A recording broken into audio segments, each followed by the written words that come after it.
नारायण नारायण हरि हरि, लक्ष्मी नारायण नारायण हरि हरि, केशव नारायण नारायण हरि हरि। तेरी लीला सबसे न्यारी न्यारी हरि हरि, भज मन नारायण नारायण हरि हरि, केशव नारायण नारायण हरि हरि। ओम अथ श्री ज्येष्ठ शुक्ल एकादशी व्रत कथायां प्रारभ्यते। भीमसेन उवाच, पितामह महाबुद्धे शृणु मे परमं वचः, युधिष्ठिरस्य कुन्ती च द्रुपदनन्दनी, अर्जुनो नकुलस्यैव सहदेवस्तथैव च, एकादश्यां न भुञ्जन्ति कदाचिदपि सुब्रवत, ते मां ब्रुवन्ति वै नित्यं मां तां भुङ्क्ष्ववृकोदर। श्री भीमसेन बोले कि हे महाबुद्धि पितामह, मेरी बात सुनो। युधिष्ठिर, कुंती, द्रौपदी, अर्जुन, नकुल, सहदेव ये एकादशी को कभी भोजन नहीं करते। वे मुझसे नित्य कहते हैं कि भीमसेन तुम एकादशी को भोजन मत किया करो। मैं उनसे कहता हूँ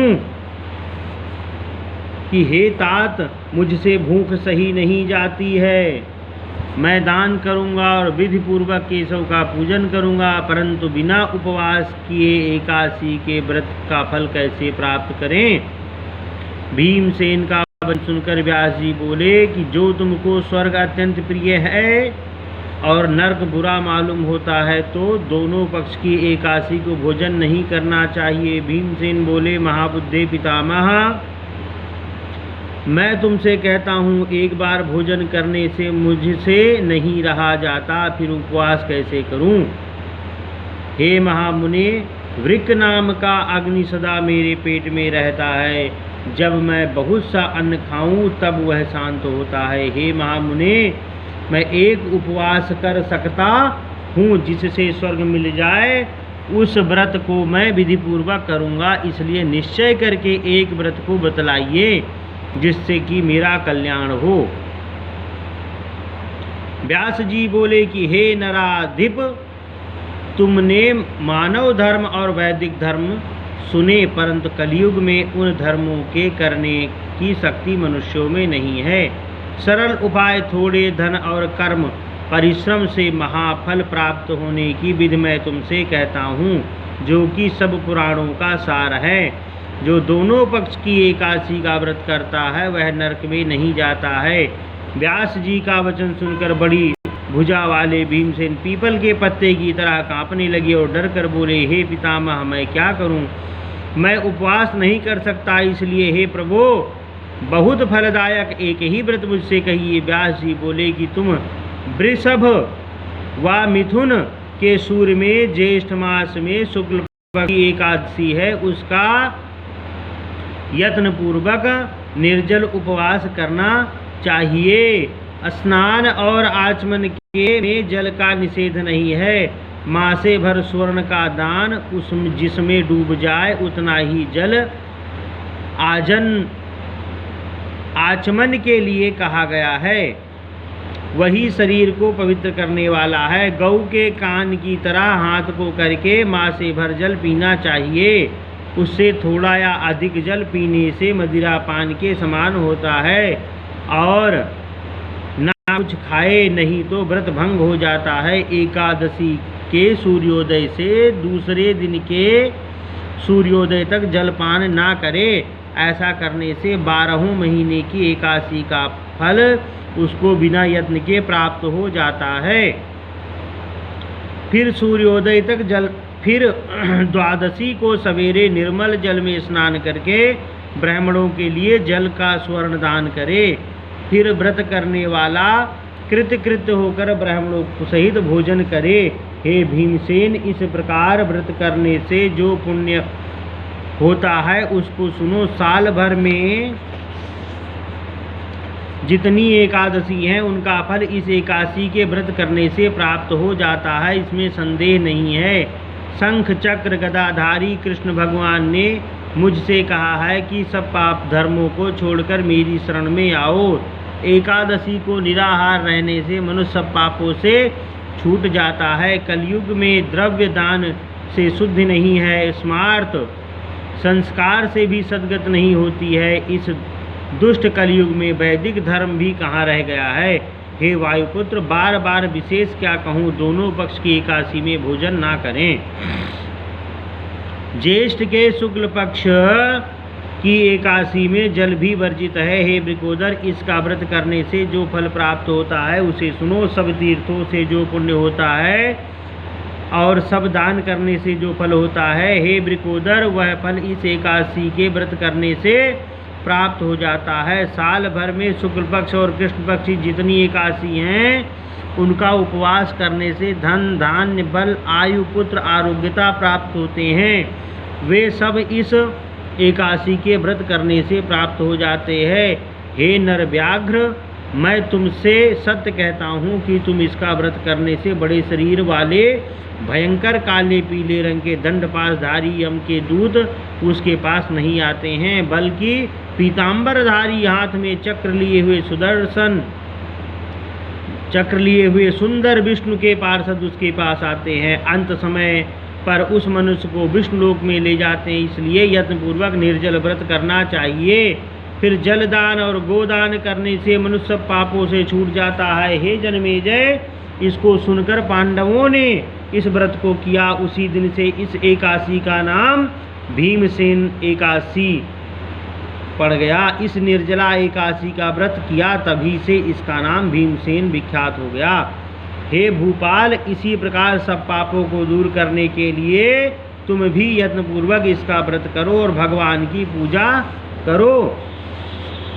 हे अनंत, हे देवेश, मैं आज आपका निर्जल व्रत करूंगा और दूसरे दिन भोजन करूंगा। इस मंत्र को पढ़कर सब पापों को दूर करने के लिए इंद्रियों को वश में करके श्रद्धा पूर्वक व्रत करे। स्त्री अथवा पुरुष को सुमेर व मंदराचल पर्वत के समान भी पाप हो तो एकादशी के प्रभाव से भस्म हो जाता है। हे नराधिप, जलदान गौदान ना कर सके तो कलश में वस्त्र लपेटकर स्वर्ण का दान करें। जो कोई उसमें जलदान का नियम करता है उसको हर प्रकार के करोड़ फल स्वर्ण दान का फल प्राप्त होता है। इसी एकादशी के दिन स्नान दान जप होम जो कुछ मनुष्य करता है वह सब अक्षय हो जाता है। यह कृष्ण जी ने कहा है। हे राजन, जिसने निर्जला एकादशी का विधिपूर्वक उपवास किया है उसको और धर्म से क्या प्रयोजन है। व्रत करने वाला विष्णुलोक को जाता है। हे कुरुश्रेष्ठ, जो एकादशी के दिन स्वर्ण अन्न वस्त्र का दान करता है वह सब अक्षय हो जाता है। एकादशी के दिन जो अन्न खाता है वह पाप को भोगता है। इस लोक में वह चांडाल होकर मरने के बाद बुरी गति को प्राप्त होता है। जो ज्येष्ठ मास के शुक्ल पक्ष की एकादशी का व्रत करके दान करेंगे वे परम पद को प्राप्त होंगे। जिसने निर्जला एकादशी का व्रत किया है वे ब्रह्म हत्या मदिरापान चोरी गुरु से बैर मिथ्या भाषण इन सब पापों से छूट जाता है। हे कौन्तेय, निर्जला एकादशी के दिन श्रद्धा और नियम से युक्त स्त्री पुरुष को जो विशेष कर्तव्य है उसे सुनो। जलाशयी भगवान का पूजन करे, गोदान करे अथवा घृत धेनु का दान करे। हे धर्मधारियों में श्रेष्ठ, अनेक तरह के मिष्ठान दक्षिणा देकर ब्राह्मणों को प्रसन्न करें। ब्राह्मणों के प्रसन्न होने से मोक्ष देने वाले भगवान भी प्रसन्न होते हैं। जिसने इनका व्रत नहीं किया उन मनुष्यों ने आत्मा से द्रोह किया है। वे पापी दुराचारी और दुष्ट हैं और निसंदेह उनके सैकड़ों कुल दुराचारी हो जाते हैं। और जिन मनुष्यों ने शांतिपूर्वक दान और भगवान का पूजन किया उसने अपने समेत 100 पीढ़ी के पूर्वजों को विष्णु लोक में भेज दिया। जो कोई उपवास करके रात्र में जागरण करते हैं और निर्जला के दिन अन्न जल गौ वस्त्र शय्या आसन कमंडल छत्र पात्रदान पद त्राण इनका सुपात्र को दान देते हैं, वे सोने के विमान में बैठकर स्वर्ग को जाते हैं। जो कोई भक्त से इस कथा को सुनते हैं अथवा कहते हैं, वे दोनों निसंदेह स्वर्ग को जाते हैं। मनुष्य को सूर्य ग्रहण में श्राद्ध करने से जो फल होता है वह इसके सुनने वालों को प्राप्त होता है। दातुन करके इसका नियम करें, मैं केशव भगवान को प्रसन्न करने के लिए आचमन के सिवाय एकादशी के व्रत में दूसरा जल नहीं ग्रहण करूँगा। इस प्रकार नियम करना चाहिए। द्वादशी के दिन गंध पुष्प जल दीपक से देवताओं के ईश्वर वामन जी का पूजन करे। विधि पूर्वक पूजन करके इस मंत्र का उच्चारण करे कि हे देवताओं के ईश्वर, हे इंद्रियों के ईश्वर, हे संसार समुद्र को पार करने वाले, जल से भरे हुए कलश के दान करने से मुझको परम गति प्रदान कीजिए। ऐसा कह ब्राह्मणों के लिए शक्ति के अनुसार कलश दान देना चाहिए। हे भीमसेन, अन्न वस्त्र छत्र उपाना फल युक्त कलश दान करना चाहिए और भी दान देने चाहिए। जल और गौ का दान अवश्य करें। फिर ब्राह्मणों को भोजन करा के मौन से आप भी भोजन करें। इस प्रकार जो पवित्र और पापों को दूर करने वाली एकादशी का व्रत करता है वह पापों से छूटकर परम पद को प्राप्त होता है। श्री ब्रह्म वैवर्त पुराणे ज्येष्ठ शुक्ल निर्जला एकादशी व्रत कथायां महात्म्यम। श्रीमन नारायण नारायण नारायण भजमन नारायण नारायण नारायण केशव नारायण नारायण नारायण माधव नारायण नारायण नारायण राघव नारायण नारायण नारायण श्रीमन नारायण नारायण प्रेम सुर वृंदावन बिहारी लाल की जय।